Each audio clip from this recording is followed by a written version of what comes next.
Tout est parti d'un rêve, celui de la plus belle robe du monde, dans sa parure de poésie. L'unique pièce de tissu qu'elle désirait faire tourner en valsant dans son rêve de petite fille. Le vent de l'automne. Bonsoir à toutes et à tous. Soyez les bienvenus en ce podium. Cette collection, je dirais cette collaction, qui est une collation de collection, est l'initiative de l'artiste plasticienne et éditrice, ici présente en ce salon de livres-objets, et surtout de grand bonheur, Wanda Mihuelak et Transignol Éditions. Wanda Mihuelak, en effet, avec une bonne soixantaine d'artistes, de créateurs vivants, venus se joindre à son projet, présente ce soir sa collection par notre entremise. J'appelle Isabelle, fille de Terpsichore.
Une rivière où un chancellement court si proche des herbes que miroir et bouche glissent une parole luisante de tout le sel de la mer, de salive et d'or enfoui dans les plis du velours. La main au lin ténu file entre les eaux de la fontaine, éclabousse et reprend le oin d'azur.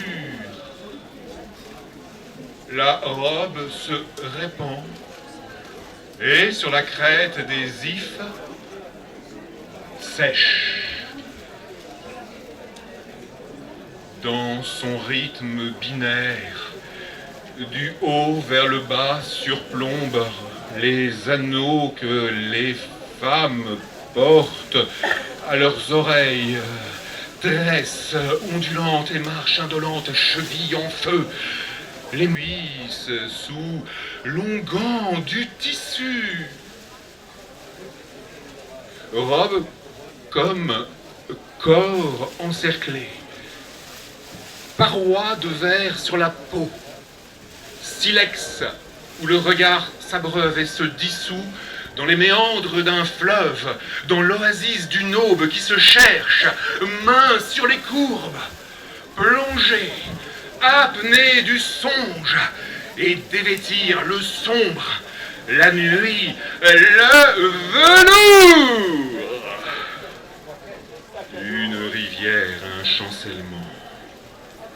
Du soyeux vêtement ne retenir que le toucher, l'embrasure, se laisser glisser avec lui sur le sol.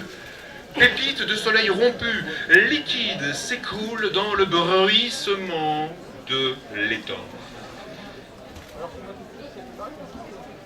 Une robe dansée par Isabelle,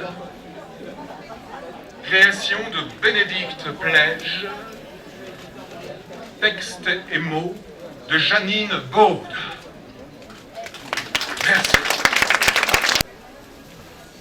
Dans le kimono noir Bercé en cette volupté, une étoile scintille et féconde le lac, épanoui par toutes les clartés d'un ventre. Où, sous le sombre habit, vibre, intime et secret, le baron et ses gongs. Il est une fête de lumière aux couleurs infinies. Dans la danse qui trépide où, au plus profond du sombre habit, il marche en volupté. Rien que ça ne viendra pas ce soir mordre dans la fête, celle qui dévore la joie pour nourrir les ténèbres. Qui peut imaginer la divine orgie qui s'étale en tout l'univers, là où réside libre et nu l'homme, au fond de son kimono noir?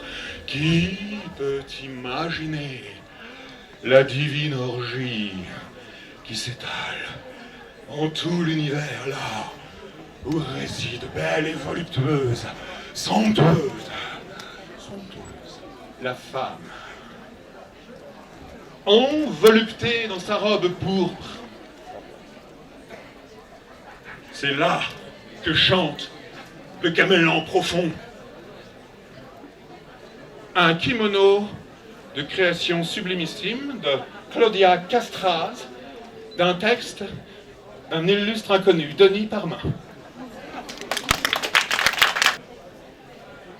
L'eau du temps coule à nos yeux, voyage dans nos chairs, sans qu'on sache ni pourquoi ni comment, frémit, explose ou glace, selon nos petites horloges biologiques, biographiques. Des histoires infinies où des épis de l'instant jaillissent en présent d'absolu. Blanches, renoncules, pétales et tulles, pensées en kyrielle, où l'éternité s'en mêle. La rondeur des épaules, l'enfant encore à l'orée de la femme. Ce rire filé, sous les doigts blancs, l'exquise flexibilité de la nuque, trace de 16 ans si vite éparpillée, du battement de tes cils à la danse tourbillonnante, pieds nus frappant le sol, le temps au rythme de ton corps, gerbe d'or, parler aux étoiles, vertige singulier au cœur d'un universel cosmique. À portée de cœur, le temps se dénude en fulgurance. Je ne sais si le temps est un manteau qui nous habille ou nous dépouille.